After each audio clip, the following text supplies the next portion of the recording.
But have you seen any footage from the new game? Heard any information? And if so, what is your first impression of this new Trackmania game?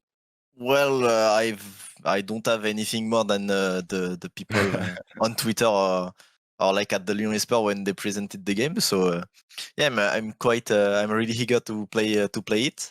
Of course, I I will be still bad at it, but it's like always it's always hype when a new game goes out because everyone wanna play it and everyone is gonna spam it like for. I mean, the casual gonna spam it for like 2 weeks or anything. So yeah, it's like the timing where a game goes out. It's like the best timing you can get, like for a streamer or for even as a viewer. I think it's the best timing. But I think it was this week, early this week, there was a lot of backlash because of this subscription model, or that they didn't call it a subscription model.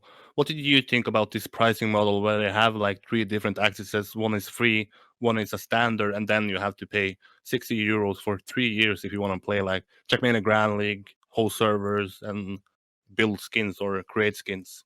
Mm. Uh, I think it's a well. I don't know what you get from the second tier. The second tier.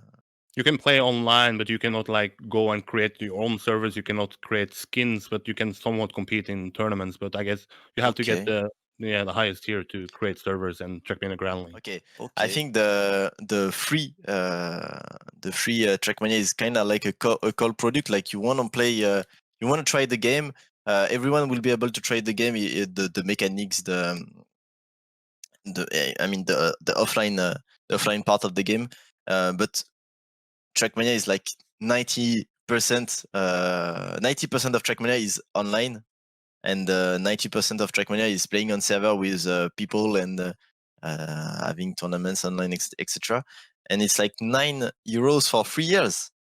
No, That's right. the standard is 10 euros for 1 year, and you can play for the club action. You can pay 30 euros for 1 year, and then you can get like 2 for 3 with paying 60 for 3 years. So the 3 years is only for club edition.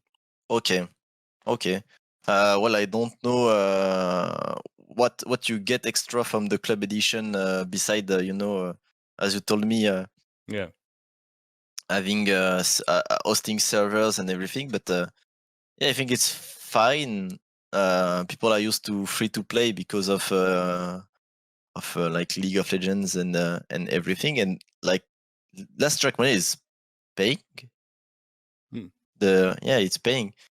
I don't know. I don't know. To be fair, I have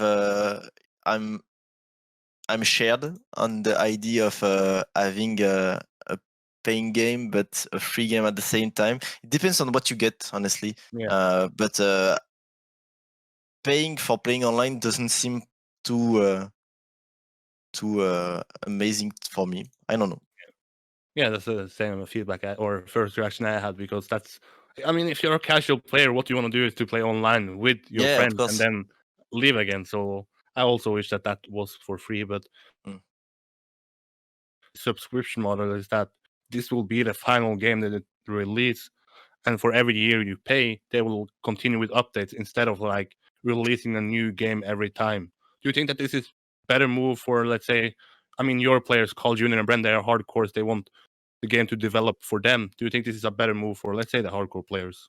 I think esports wise is the best move to like, okay, you say, okay, this is our last Trackmania, but it will be the Trackmania on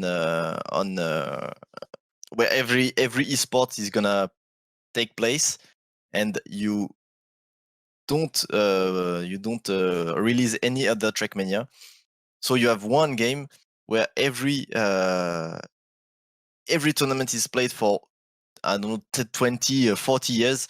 Like last Trackmania, you had the Nation, you had the old Trackmania. I don't know how many old Trackmania there is, but like there is like Yeah. 4 or 5, I don't know. I mean, you have, for in stadium environment, you have Trackmania ESWC, Trackmania Nations Forever, and then Trackmania 2 Stadium. But in overall, I guess there's like 15 Trackmania titles. So Yeah, there's a 50. lot to confusion, right?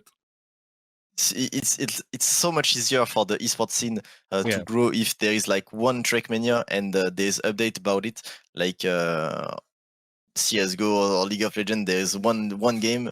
I mean, no, that's CS:GO. It's not a good example, but it's like one game, and you stay on it for like 15 years, and it's so much easier for the ecosystem, and for the players. If it's an abonnement, I don't know. It's like paying a new game every 3 years. Doesn't seem that much to me. But if you're used to free stuff, of course you're gonna find it revolting. Yeah. But no, it doesn't seem too bad for me. I mean, for players, but esport wise, it's obviously the best thing to do.